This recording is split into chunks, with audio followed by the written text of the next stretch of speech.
Tiene la palabra el diputado Recalde. Gracias, presidente.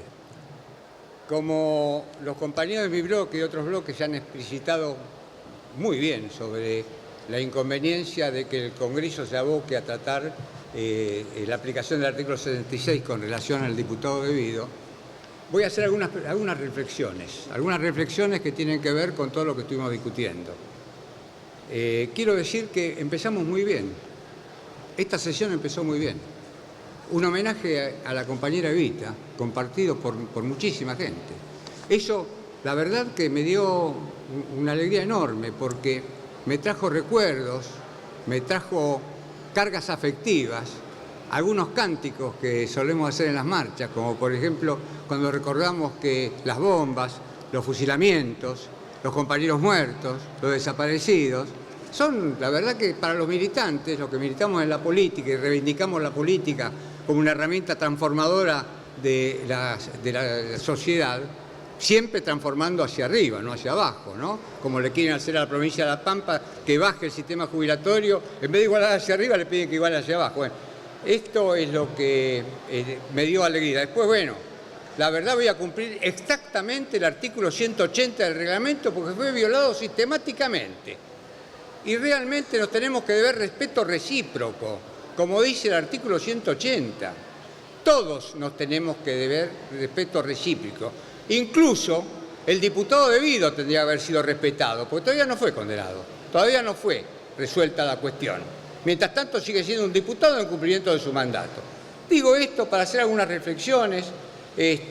No voy a entrar, por suerte la diputada Argumedo dio una serie de ejemplos, etcétera, etcétera, que hacen que yo no tenga necesidad de puntualizar los actos de corrupción de funcionarios electos gobernantes. Es decir, desplazo todo eso. Pero acá lo que estamos discutiendo, y con mucho respeto, es un tema de técnica jurídica. Estamos mezclando la Biblia con el calefón. La Biblia son los tratados internacionales, muy bien citados por la compañera diputada Diana Conti, que establece una limitación, y el otro la interpretación del artículo 66 de la Constitución Nacional. Se ha leído, releído, pero me parece que han salteado un párrafo. Y el párrafo concretamente habla de la indignabilidad moral, dejemos la física, por los problemas mingitorios que habían expuesto acá, dejemos la física, hablemos de la moral. Sobreviniente a su incorporación, o sea, sobreviniente a la incorporación del diputado. Lo anterior lo está juzgando la justicia. Por eso en mi familia se decían, siempre se alardea de lo que se carece. Se ha hablado reiteradamente de que esto no es un juicio penal. Claro que no es un juicio penal, obvio. Esto es utilizar las facultades si corresponden y como correspondan.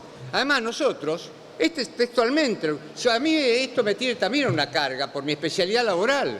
Las enfermedades profesionales o las incapacidades del trabajo son incapacidades sobrevinientes o no. Si son sobrevinientes, tiene mayor responsabilidad el empleador. ¿Qué es sobreviniente? Después que comenzó a trabajar. Sobreviniente tendría que ser una imputación al diputado o a la diputada después que comenzó a ejercer su mandato, en todos casos. Y esta es la interpretación del artículo, que lo dijo también, muchos otros diputados lo dijeron, quiero poner énfasis en eso. Pero es más, nosotros podríamos modificar la Constitución Nacional. No la modificamos. Este artículo sigue vigente. La podríamos modificar y eliminar el párrafo sobreviniente a su incorporación. Entonces podríamos juzgar a cualquier diputado o diputada prescindiendo de esto porque modificamos la Constitución.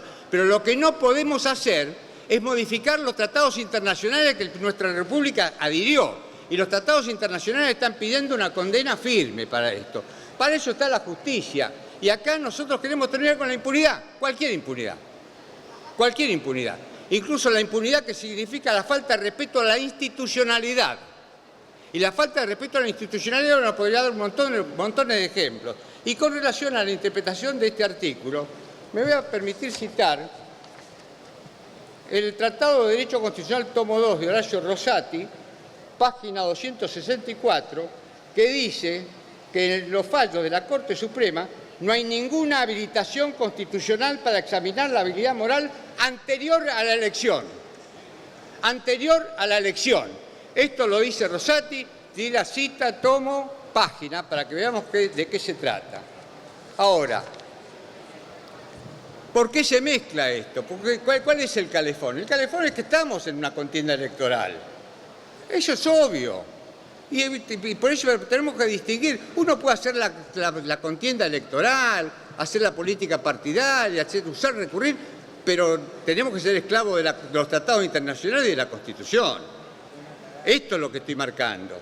Y realmente, quiero decir otra cosa más, prescindiendo de estas apostillas sobre la interpretación jurídica de los tratados internacionales y de la Constitución, ¿les parece lógico que la interpretación de una sanción tiene que ser de carácter restrictivo en primer lugar?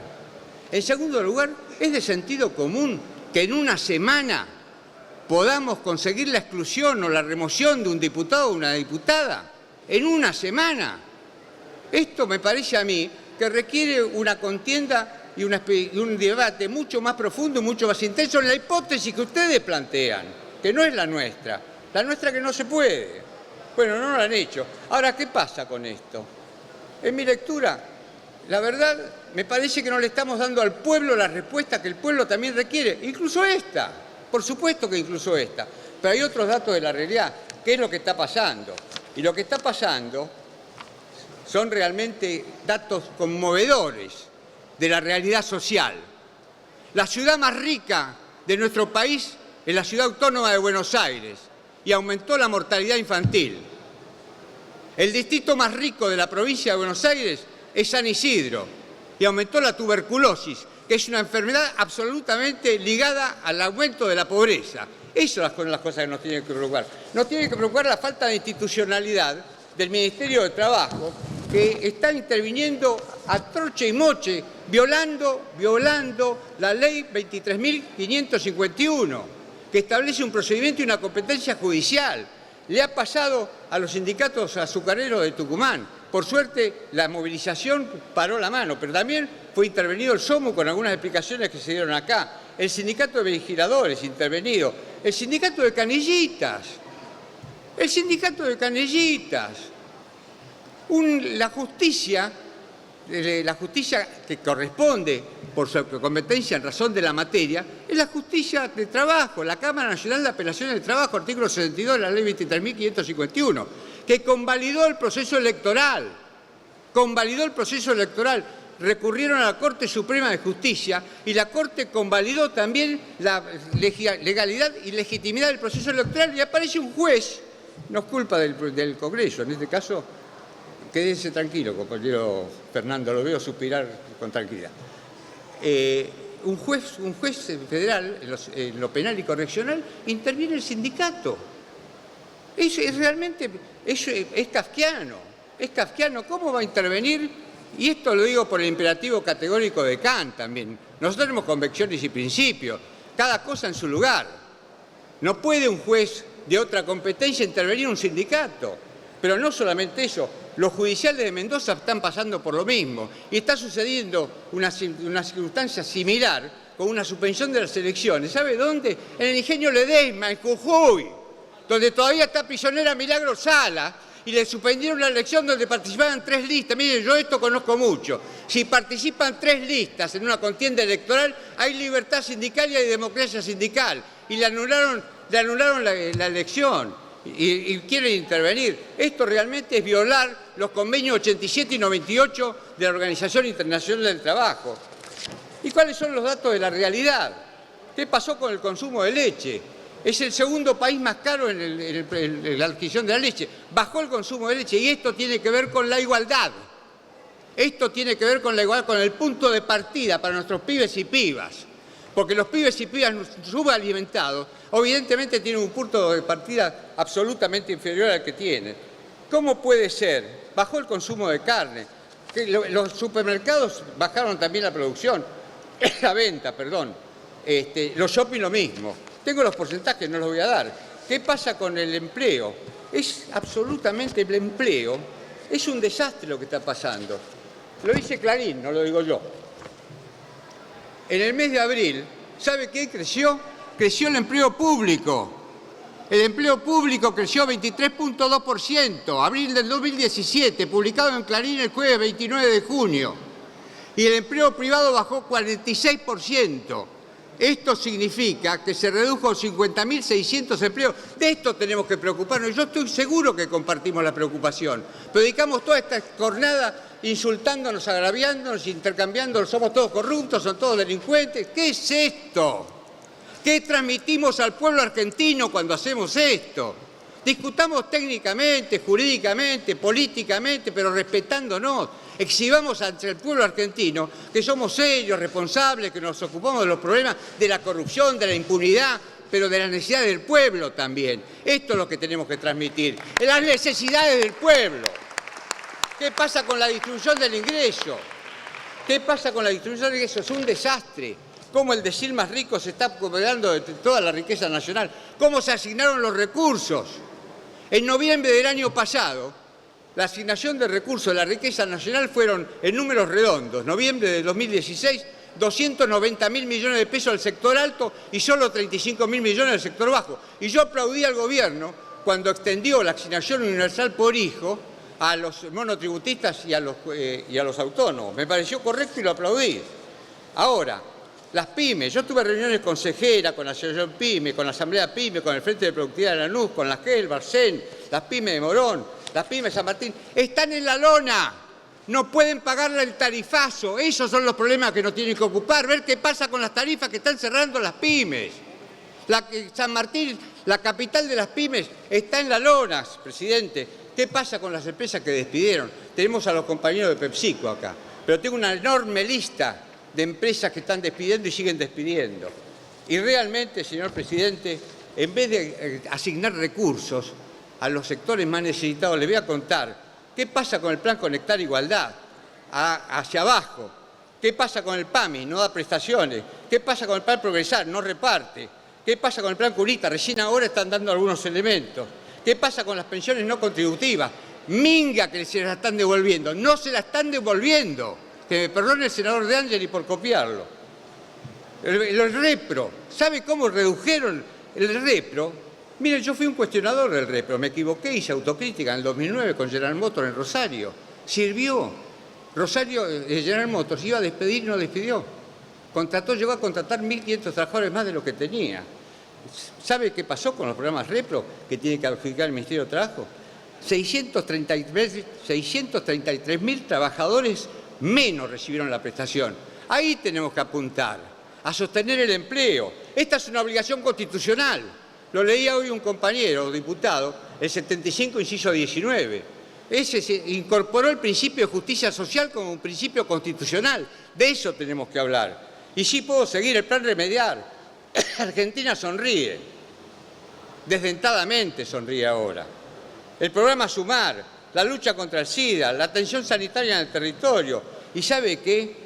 El recorte en el aumento de las jubilaciones, porque la fórmula jubilatoria se articuló para otro modelo económico, un modelo donde había empleo, donde los trabajadores tenían poder adquisitivo y los jubilados también. Y eso hizo que siempre la actualización semestral de las jubilaciones superara cualquier índice del costo de vida. Ahora tenemos que preocuparnos porque no la está superando, es inferior, precisamente por el cambio de modelo. Y lo que viene, porque los anuncios no son, incluso en plena época electoral, preocúpense, compañeras, compañeros del oficialismo, están haciendo unos anuncios desastrosos. Y la verdad es que voy a parafrasear un viejo refrán: cuando la barba de Durán veas recortar, pon las tuyas a remojar, Y Durán Barba está dando unos consejos, le está diciendo no hablen de economía. Y la verdad, sí, hay que hablar de economía. Tenemos que hablar de economía porque es lo que está sufriendo el pueblo argentino. En definitiva, señor presidente, no quiero extenderme más, quiero cumplir con el reglamento, le agradezco que me haya permitido ceder un poco. Tenemos que juntarnos todos para ver cómo hacemos para realmente ayudar al pueblo argentino, porque acá lo que pasa es que no se puede organizar la familia ni se pueden organizar las pymes, porque el trabajador no sabe si va a llegar a fin de mes. Y el otro no va a saber si va a mantener el empleo a fin de mes. Y las pymes no saben si van a poder pagar las tarifas de agua, luz y gas. tenemos que ayudarlos a organizarse. Y esa es una tarea del Parlamento Nacional, para eso nos tenemos que reunir. Es una obligación constitucional nuestra, además. Ahí tenemos que cumplir el mandato. Y la otra cosa, por supuesto que no queremos impunidad de ninguna índole, de ninguna, ni económica, ni política, ni de ninguna otra razón. Y en eso vamos a estar todos juntos para defender la impunidad en la medida que se cumpla con la institucionalidad que no se está cumpliendo, en la medida que no se legisle por decreto o de facto. Hay ejemplos tremendos de la utilización de decretos, que en la pirámide jurídica de Kelsen sabemos todos que la ley nacional está por sobre los decretos. Acá hubo decretos que contradijeron abierta y manifiestamente a la ley nacional. Terminemos con esa impunidad también. Terminemos con esa impunidad y pensemos en la justicia social para nuestro pueblo. Gracias, señor presidente. Gracias, señor diputado.